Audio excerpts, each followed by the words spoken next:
রংপুরে নির্বাচনী প্রচারণায় গিয়ে গণভোটে হ্যাঁ এবং নিজ দলের প্রতীক ধানের শীষে ভোট চাইলেন বিএনপি চেয়ারম্যান তারেক রহমান। তিনি বলেছেন, দেশে পরিবর্তন আনতে হলে সর্বস্তরের জনগণকে সামনে আসতে হবে, নিয়মতান্ত্রিক পন্থায় গণতান্ত্রিক যাত্রা শুরু করতে হবে। 12 ফেব্রুয়ারির নির্বাচনে ঘর থেকে বেরিয়ে এসে জনগণকে নিজের ভোটাধিকার প্রতিষ্ঠা করতে হবে।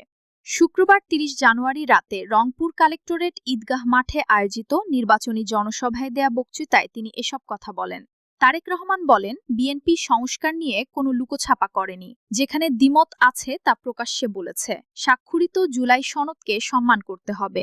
উত্তরাঞ্চলের এই এলাকা সম্পর্কে তিনি বলেন, রংপুর বিভাগ অত্যন্ত সম্ভাবনাময় অঞ্চল, শুধু দরকার সঠিক ব্যক্তি ও সঠিক নেতৃত্বের। আবু সাইদের রক্ত মেশানো পবিত্র মাটি রংপুর। জুলাই শহীদদের ত্যাগের মূল্যায়ন তখনই করতে পারব যখন জনগণের অর্থনৈতিক ও রাজনৈতিক অধিকার প্রতিষ্ঠা করতে পারব।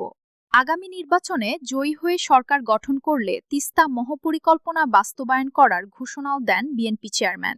তারেক রহমান আরও বলেন, টিআইবির রিপোর্ট অনুযায়ী বিএনপি একমাত্র দেশকে দুর্নীতির রাহুগ্রাস থেকে মুক্তি করতে পারে। একটি দল বিএনপি সম্পর্কে মিথ্যে কথা বলে যাচ্ছে।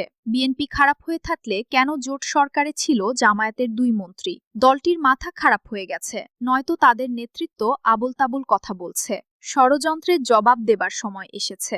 ডিজিটাল সেবায় আপনাদের পাশে এখনই ডিজিটাল। ভিজিট করুন ekhonidigital.com। এখানে কোনো লুকোছাপার কোনো বিষয় নাই। এখন প্রিয় ভাই বোনেরা, এই যে 12 তারিখে যে আপনারা আপনাদের পরিকল্পনা সফল করতে যাবেন, একই সাথে আরেকটি কাজ করতে হবে।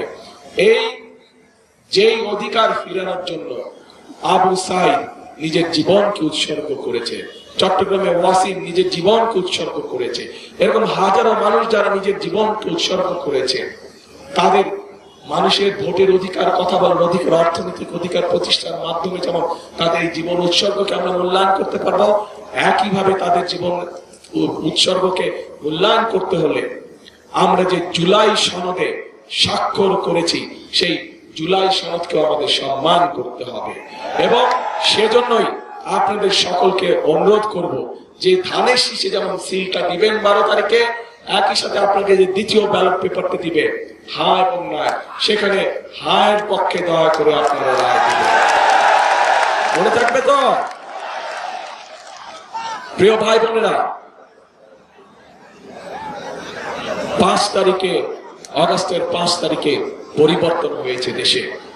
দেশের মানুষ পরিবর্তন চায়। কি পরিবর্তন? ফ্লাইওভার হবে বড় বড়, বিল্ডিং হবে বড় বড়, ঠিক আছে, হলে হবে, কিন্তু মানুষ তার নিজের ভাগ্যের পরিবর্তন চায়। মানুষ চায় কর্মসংস্থান, মানুষ চায় নিরাপদে রাস্তা দিয়ে হাঁটবে, মানুষ চায় নিরাপদে রাতে বাসায় ঘুমাবে, মানুষ চায় নিরাপদে যে যার চাকরি বাকরি ব্যবসা বাণিজ্য সব কাজ কারবার করবে, তাই তো?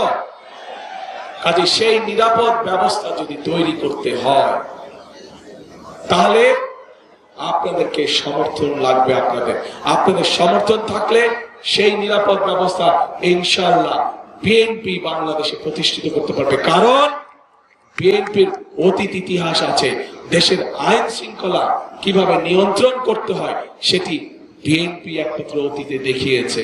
বিএনপি দেখিয়েছে বলে, বিএনপির অভিজ্ঞতা আছে বলেই বিএনপির পক্ষে সম্ভব একমাত্র দেশের আইন শৃঙ্খলাকে সঠিকভাবে, শক্তভাবে নিয়ন্ত্রণ করা এবং শক্তভাবে মানুষের নিরাপত্তা প্রদান।